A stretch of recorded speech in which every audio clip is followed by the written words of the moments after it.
My name is Elena Marrow, and I came back to this place with my hand shaking, my lungs forgetting how to take air slowly, my heart beating like it was trying to escape a body it no longer trusted. I arrived before dawn, the roads still wet with night, the fields breathing mist, the sky bruised purple and gray. Everything looked the same and nothing did. The town slept behind me like a sealed memory, but the land ahead was awake, listening, waiting, and so was I. I had not planned to cry when I stepped out of the car. I told myself I was done with public grief, done with collapsing in quiet places where no one could see. But the air here was different. It pressed against my chest, heavy with soil and grass and something older than language. It carried a smell that slid straight through my ribs and into the place where I kept what I had lost. My knees locked. My throat closed. I stood there with my forehead against the cold metal of the door and let the tears come anyway, because this land did not judge. And I had come because I could no longer carry myself alone. I had left years ago with a suitcase full of ambition and a spine stiff with certainty. I returned with a borrowed jacket, a phone full of unanswered messages, and a silence inside me that rang louder than any city noise I had escaped. Burnout was the polite word. Collapse was the honest one. Something in me had cracked slowly and then all at once, and when I finally stopped moving, I realized I did not know how to start again. The farm sat at the edge of the fields like it always had. Low and patient, wood darkened by decades of weather. My aunt had left it to me without ceremony, a single line in a will that felt heavier than inheritance should. I had avoided coming back until avoidance became another weight I could not lift. Now I was here, and the fields stretched outward, gold and green and breathing, and somewhere within them lived reason. My chest felt tight with a fear that tasted like awe. I did not hear him at first. I felt him. It started as a pressure behind my eyes, a quiet awareness that made the air feel charged. When I finally looked up, the fog was thinning, lifting in slow strands, and there he was at the far end of the field, a shape darker than the morning, standing utterly still. He did not move like an animal startled by a stranger. He stood like a landmark, like something that had always been there and always would be. My breath caught, and for a moment I forgot my own name. He was massive, but not in a way that felt threatening. His body was long and strong, lines flowing into each other like the land itself had learned how to stand up. His coat was the deep brown of wet earth, nearly black where the shadows clung to him. His mane fell forward in a heavy curtain, stirred by the breeze, and when he lowered his head slightly, it spilled over his face, hiding his eyes from me completely. I should have felt afraid. I felt undone instead. I took a step forward, then another, my boots sinking into soft ground. The field hummed with insects waking, birds calling to each other in low notes. My heartbeat was loud in my ears, but my thoughts went quiet. I was aware of my body in a way I had not been for months. The weight of my arms, the ache in my shoulders. The way my breath shook and then slowly steadied. He lifted his head just enough for one eye to catch the light through his. Mane, dark, reflective. Watching something. In me recognized that gaze without knowing how. It was not ownership or fear or dominance. It was presence. The kind that did not demand anything but honesty. I stopped walking, suddenly aware that every step mattered. The wind shifted, and his mane lifted again, long strands brushing forward, covering his face as if he were hiding deliberately. It felt intimate in a way that startled me, like being trusted with a secret that was not yet mine to understand. I whispered without realizing it, my voice barely a sound. It was his name, or maybe it was just a word my mouth needed to form. It dissolved into the air between us, and he did not flinch. Time stretched. The fog thinned until the sun began to break through, pale and careful. Light touched his back, tracing muscle and bone, turning him into something almost unreal. I felt small in my own skin, fragile and unfinished. But I did not feel unwelcome. I stood there until my legs ached and my tears dried on my cheeks. Until the quiet inside me stopped feeling empty and started feeling full. When he finally moved, it was slow and deliberate. One step forward, then another. The earth shifted beneath his weight, a sound so deep I felt it in my sternum. He came closer without urgency, without tension, as if he had already decided something and was simply allowing it to unfold. I wanted to reach out. I did not. He stopped a few feet away, close enough that I could smell him, warm and clean and alive. His breath fogged faintly in the cool air. The mane fell forward again, thick and long, hiding most of his face, brushing against his neck. The gesture felt almost human, and the thought made my throat tighten. I realized then that I was shaking again, not with fear, but with the overwhelming sense of being seen by something that did not need my words. I lowered myself slowly, bending my knees until I was crouching in the grass. I wanted to make myself smaller, less imposing, more honest. The grass dampened my jeans, cold seeping in, grounding me. I placed my hands on my thighs and breathed. He shifted his weight, one ear flicking toward me, then away, listening to everything at once. His presence filled the space around us, not crowding but anchoring. I felt my thoughts unravel, layers peeling back until all that remained was sensation and feeling, and the steady rhythm of my own breath. I had forgotten how to be this still. When I finally reached out, it was not a decision so much as a surrender. My hand moved slowly, palm open, fingers trembling. I stopped just short of touching him, giving him the choice I had rarely been given myself. He closed the distance. His muzzle brushed my knuckles first, a light contact that sent a shock through my arm and straight into my chest. I inhaled sharply and did not pull away. His breath was warm, soft against my skin. He lingered there, testing, learning, and then his head lowered just enough that his mane slid forward again. Long strands falling between us they brushed my wrist, my forearm, my cheek as the breeze lifted them. The sensation was unexpected and strangely intimate, like being wrapped in something alive.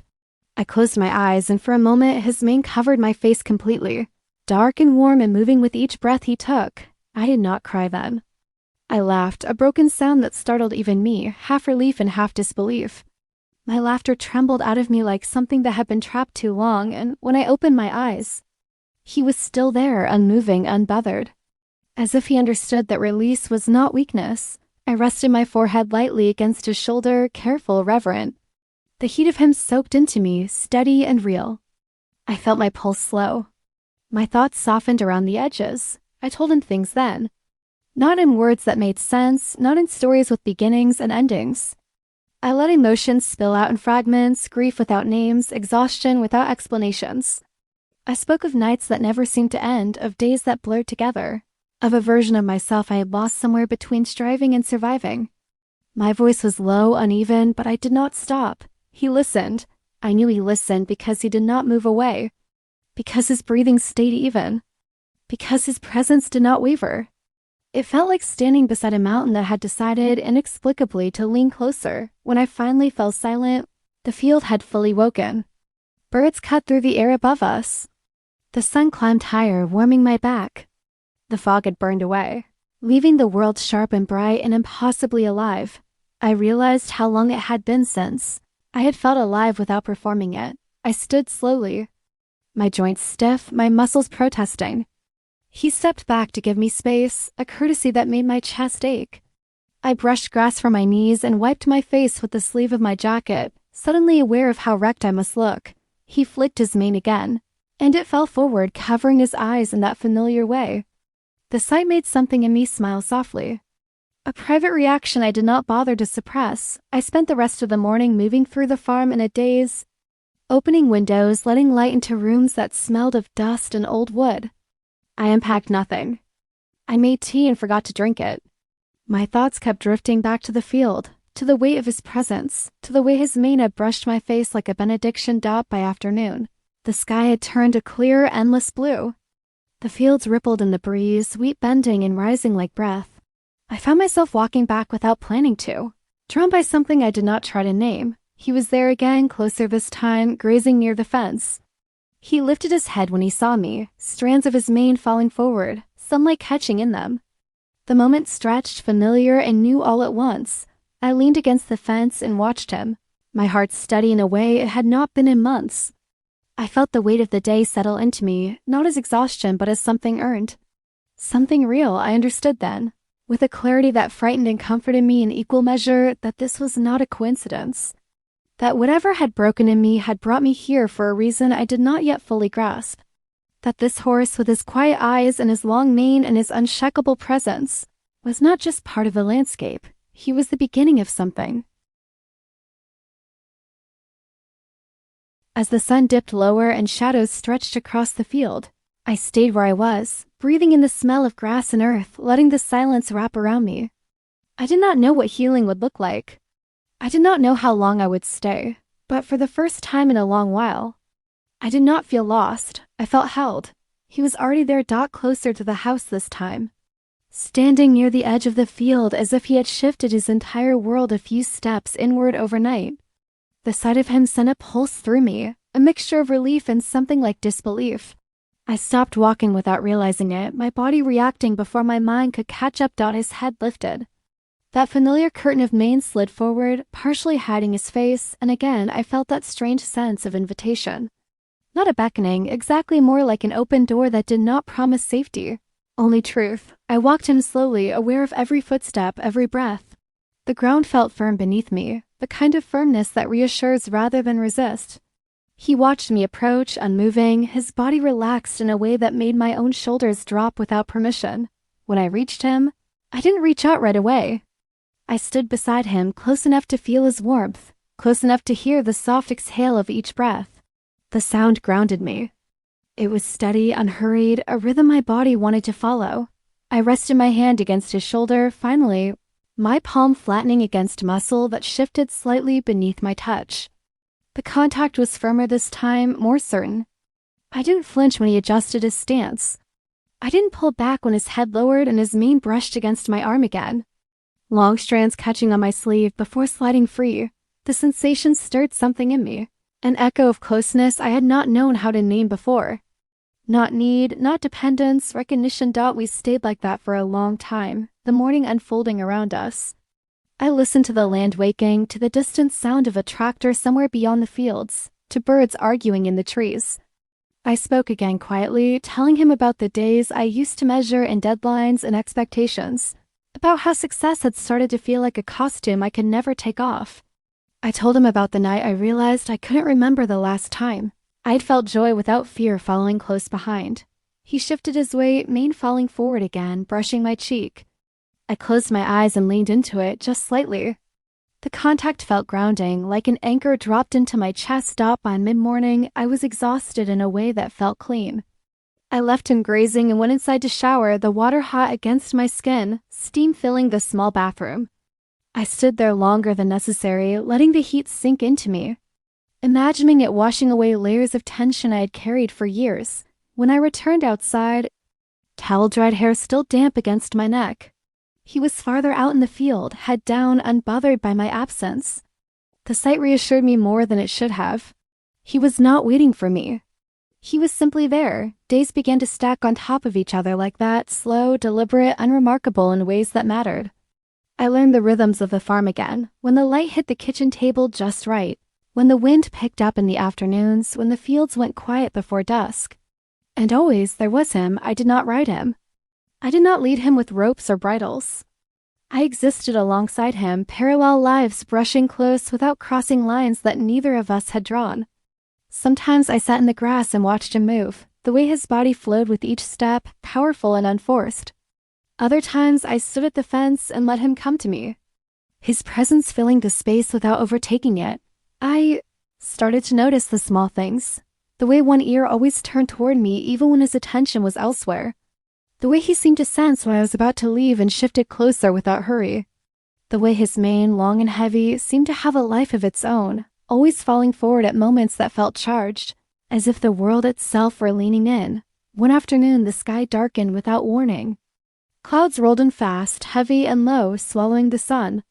The air grew thick, pressure building until my ears popped. I was standing near the fence when the first crack of thunder split the sky, sharp and violent. I flinched, my heart slamming into my ribs. The sound triggered something old and buried, a memory of nights when noise meant danger, when unpredictability felt like a threat instead of weather. My breath came shallow, my hands curling into fists. He reacted instantly, his head lifted, mane flying back for once, eyes wide and alert. He stamped once, muscles coiling, ready to flee. The thunder cracked again, closer this time, and panic surged through me, raw and sudden. I didn't think. I moved. I stepped into the field, calling his name or the sound I had come to associate with him, my voice breaking on the edge of fear.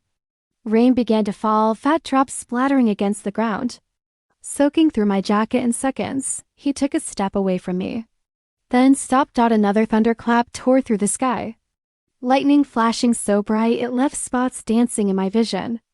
I cried out, more in instinct than intention, and in that moment, something shifted. He turned back toward me. The rain intensified, drenching us both. His mane fell forward again, plastered to his face, water streaming down in dark lines. He closed the distance between us with quick, sure steps.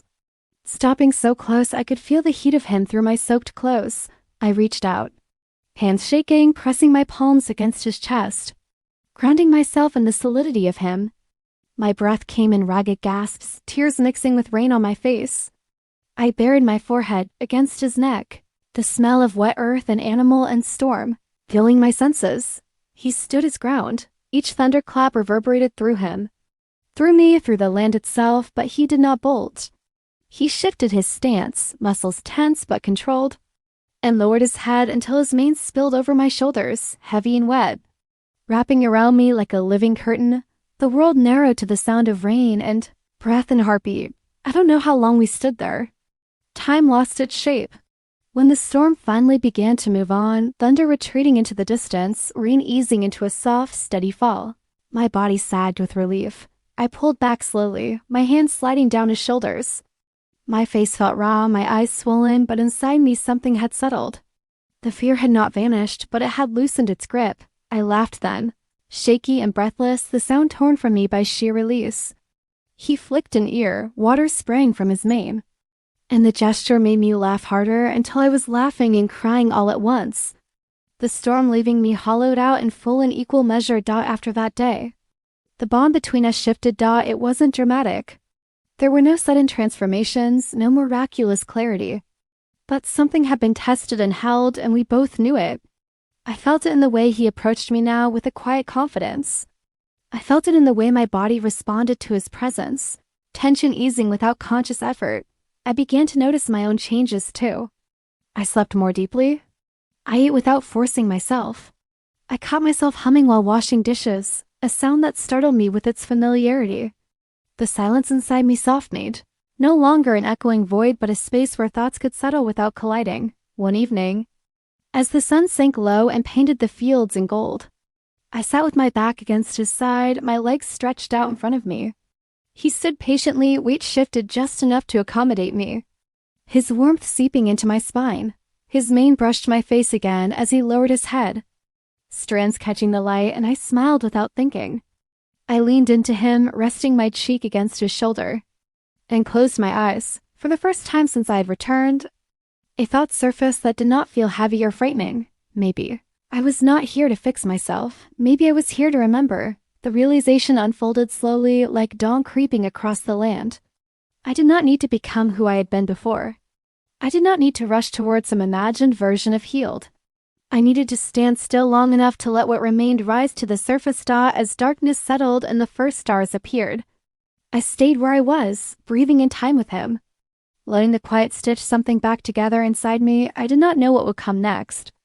I only knew that whatever it was, I would not meet it alone. GMN. His silence was not empty. It was active, holding space in a way I had never experienced with another being. It allowed me to hear myself more clearly, to recognize which thoughts were echoes and which were true. One morning, as autumn began to tiptoe into the edges of summer, I noticed something had changed. The air carried a crispness it hadn't before, a warning and an invitation all at once. Leaves along the fence line had started to yellow, their edges curling inward like they were learning how to let go. I stood at the fence watching him graze, the sun low enough to cast everything in a burnished glow. His mane caught the light, strands lifting in the breeze. And for a moment I felt that familiar ache in my chest, the one that came when beauty brushed too close to loss. I realized then that I had been avoiding a thought that had been circling me for days. I could not stay here forever. The realization did not crash into me. It arrived gently, almost kindly, and that somehow made it harder. I rested my arms on the top rail of the fence and let my head drop forward, my breath fogging in the cool air. Staying had been necessary. Healing had needed stillness, repetition, the kind of quiet that lets fractures knit back together. But healing was not the same as hiding. And I could feel the world beyond the fields tugging at me, not with demand, but with possibility. I did not know yet what returning would look like. I only knew that the idea no longer hollowed me out. The thought of leaving him, though, that sent a sharp pang through me, sudden and fierce. I pressed my lips together, surprised by the intensity of it. I had lost people before. I knew grief. This felt different, heavier in some ways because it was not born of endings, but of choice. That night, sleep eluded me. I lay in the dark listening to the wind move through the trees, my mind tracing paths it hadn't dared to follow yet. I thought about the version of myself who'd arrived here shaking and broken. I thought about the person I was becoming, slower and steadier. Less armored. I thought about him standing in the field at dawn, mane falling forward. Eyes watching with that quiet knowing that had undone me from the start. When morning came, I did not delay. I dressed quickly and went out while the sky was still pale, the sun not yet risen. The fields were hushed, holding their breath. He was waiting, not at the far edge this time, not grazing absent-mindedly, but standing near the fence as if he had sensed the weight of the day. His head lifted when he saw me, mane shifting. Eyes dark and alert, I stepped into the field and walked to him without hesitation. The grass brushed my calves, cool and damp. When I reached him, I placed my hands against his neck. Fingers sinking into warmth and muscle. "I'm going to have to go," I said softly. The words tasting strange and fragile in my mouth. He flicked an ear, breath steady. Presence unwavering. I swallowed and leaned my forehead against his shoulder, closing my eyes. The contact grounded me instantly, emotion rising and settling all at once. I did not feel panic. I felt grief and gratitude braided together, inseparable. "I don't know when," I continued, "or where, but I can feel it coming." The wind lifted his mane, strands sliding forward, brushing my face, my temple, my cheek. I breathed him in, the scent of earth and grass and something uniquely his. The sensation felt like a benediction, like forgiveness given without being asked for. I stayed with him for hours that day.